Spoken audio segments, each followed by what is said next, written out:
How's it going, folks, and welcome back to another one of my creature design videos for my fantasy world building project that I've been working on here with the channel.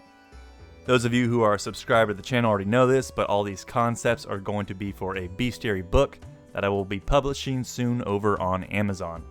It's taken me many months working on this whole thing, and the light at the end of the tunnel is finally in sight. So be on the lookout for when I make the official announcement for the book's release date. So let's get into these two creatures for today's video. We're going to be jumping on over to this region here on my world map known as the Kangas Expanse, which is a biome that's based off of areas like Mongolia with vast grasslands, rolling hills, forests, mountains, and even some arid deserts. It's mainly populated by nomadic tribes, and I kind of envision it as like a Conan the Barbarian themed zone, which is why this mammoth here is one of the creatures I wanted to show off. Initially, my idea for this mammoth was to give it these tusks and horns that sort of had an antler-like aesthetic, but I wasn't really feeling it, so I went ahead and gave them a much more thick, rugged, and stone-like appearance, along with a pair of massive horns upon their crest as well. These beasts are known as the Gravetusk mammoth. They're definitely larger than the mammoths of our world, and they have some earthen elemental abilities as well for some extra power to boot. They roam the landscapes in large herds and are matriarchal, with the wisest of females leading the group.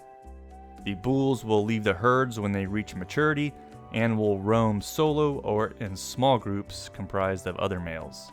These animals are one of the most important creatures of the ecosystem because they do things like help keep the grasslands open by eating the leaves and branches from trees, spreading nutrients over long distances by dropping massive dung piles across the region, and they trample the snow to insulate the frozen ground below. They are highly revered by the peoples of the land because of this, but also because they supply a great food source for the many tribes. So can we turn them into soup? Boris, I told you this before, not to interrupt my video. Now get your troll ass back into the kitchen. Alright.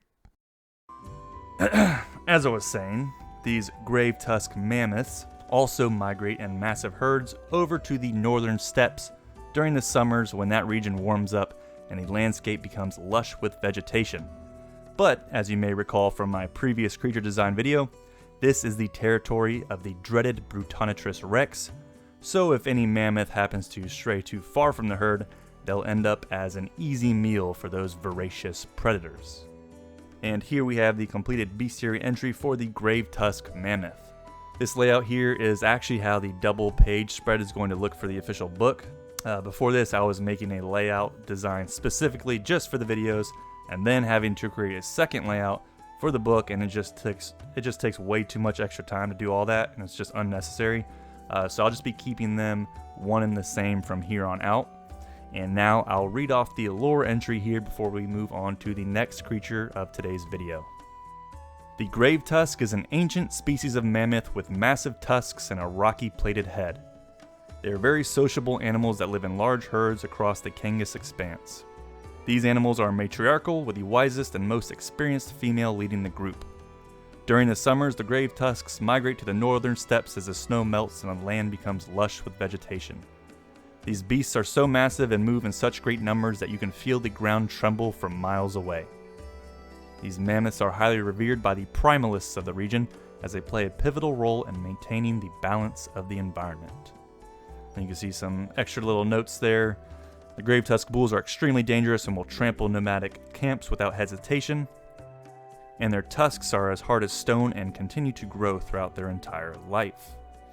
And also you got your good old size comparison, your lifespan, your elemental affinity, and all that kind of good stuff. And with this out the way, we'll go ahead and move on to the other creature. Okay, so since we got a mammoth-based creature, it only made sense to design this one off another one of the most popular Ice Age animals, and a personal favorite of mine, the Sabertooth cat. My idea for this one was partly inspired by the legendary beast known as Raikou. I just like the idea of making it a thunder elemental creature, And plus, I'm naming these creatures Thundercats as a little nod to that awesome cartoon series from back in the day. First design, I wanted to really buff up that fantasy aspect, so instead of making it just a cat covered in hair, I opted for some dragon-like plating all over its body. Being a fan of Monster Hunter and studying those creature designs has really influenced me over time with doing stuff like this. I also considered putting like a mohawk down its back, but I've already done that with several other creature designs in this series, so I decided to just keep it furless. Obviously, it's got a pair of massive fangs since it's based on the Smilodon, and with these teeth it can deliver a powerful electrical bite. Also, on its front paws are a second set of Wolverine-like claws which can also generate electricity for powerful slashing attacks. And since this one was inspired by Raikou, what I'm planning on doing eventually is designing a couple other species related to this one, with one being a fire type and the other being an ice type, just as a little extra nod to Entei and Suicune as well. I won't be including them in this first volume of my bestiary though, so hopefully the book does well enough and I can make a second volume and include them in that one.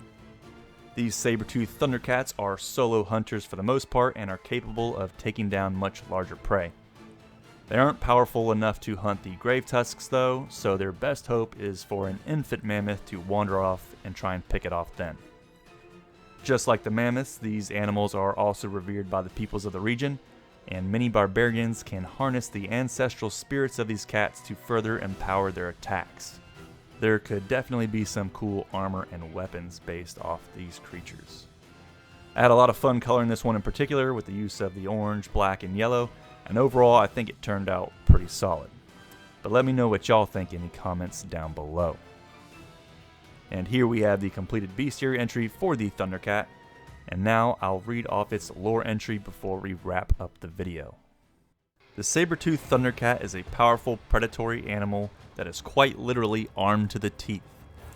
These robustly built cats have well-developed forelimbs with 2 sets of razor-sharp claws that can shred through foes with ease.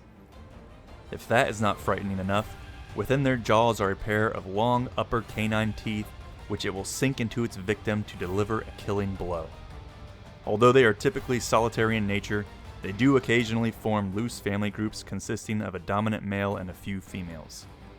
This grouping allows them to hunt down much larger prey such as young Gravetusk mammoths who have strayed too far from their herd.